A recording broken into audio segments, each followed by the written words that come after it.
کالا سایہ ایک حقیقی واقعہ۔ خاموشی میں چھپے خوف۔ میرے چچا الطاف صاحب کا گھر لاہور کے نواں میں ایک قدیم حویلی تھی جہاں ہماری نسلیں پروان چڑھیں، لیکن اس گھر کے در و دیوار میں جیسے کوئی اندیکھی آنکھیں بس گئی تھیں جو ہر آتے جاتے کو گھورتی تھیں۔ میں ہمیشہ محسوس کرتا کہ جیسے مجھے کوئی دیکھ رہا ہو، لیکن جب پلٹ کر دیکھتا تو وہاں صرف سناٹا ہوتا۔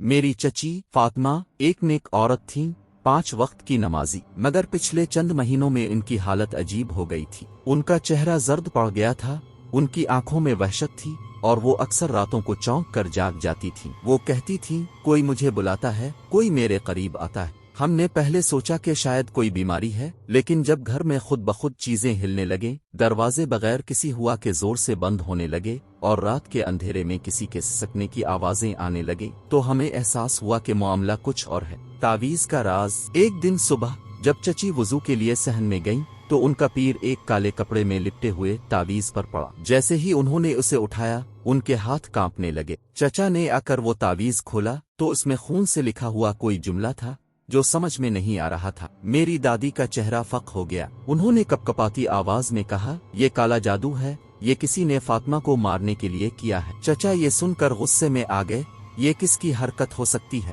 ہمارا کسی سے کیا دشمنی؟ مگر جواب کسی کے پاس نہ تھا۔ پہلی دہشتناک رات۔ اسی رات ایک قیامت بپا ہو گئی۔ چچی کے کمرے سے ایک ایسی چیخ سنائی دی کہ سب کے رونگٹے کھڑے ہو گئے۔ ہم سب دوڑ کر اندر گئے تو جو منظر دیکھا وہ قیامت سے کم نہ تھا۔ چچی ہوا میں معلق تھیں، ان کی آنکھیں سفید ہو چکی تھیں اور وہ کسی مردانہ آواز میں بول رہی تھیں، یہ ہمارا گھر ہے، فاطمہ کو لے کر جاؤ ورنہ سب مر جاؤ گے۔ چچا کی زبان گم ہو گئی۔ میری ماں نے قرآن پاک کی سورہ بقرہ کی تلاوت شروع کی اور جیسے ہی پہلی آیت پڑھی، چچی زور زور سے جھٹکے کھانے لگیں جیسے کوئی ان کے اندر سے نکلنے کی کوشش کر رہا ہو۔ اچانک کمرے کے سارے دروازے ایک دھماکے سے بند ہو گئے، کھڑکیاں زور زور سے بجنے لگیں اور ایسا لگا کہ پورا گھر لرز اٹھا ہو۔ مولوی صاحب کی آمد۔ اگلی صبح ہم ایک معروف مولوی صاحب کو گھر لے آئے۔ جیسے ہی وہ اندر داخل ہوئے، انہوں نے کہا، یہ جگہ نجس ہو چکی ہے، یہاں کسی ناپاک چیز کا بسیرا ہے۔ انہوں نے پورے گھر میں اذان دی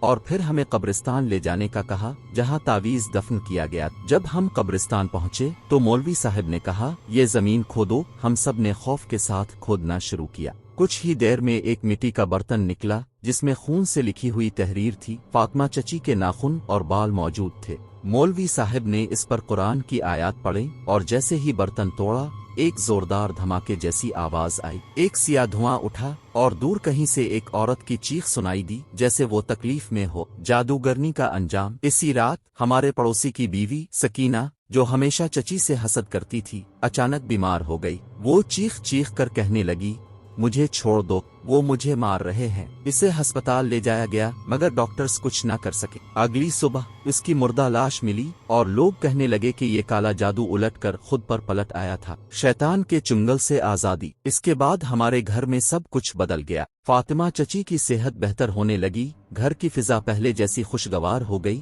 اور وہ خوفناک سائے ہمیشہ کے لیے ختم ہو گئے۔ یہ کہانی ہمیں سکھاتی ہے کہ حسد اور شیطانی اعمال نہ صرف دوسروں کو نقصان پہنچاتے ہیں بلکہ خود پر بھی عذاب بن کر نازل ہو جاتے ہیں۔ اللہ کی پناہ میں رہنے والے ہمیشہ محفوظ رہتے ہیں اور شیطان کی چالیں بالآخر ناکام ہو جاتی۔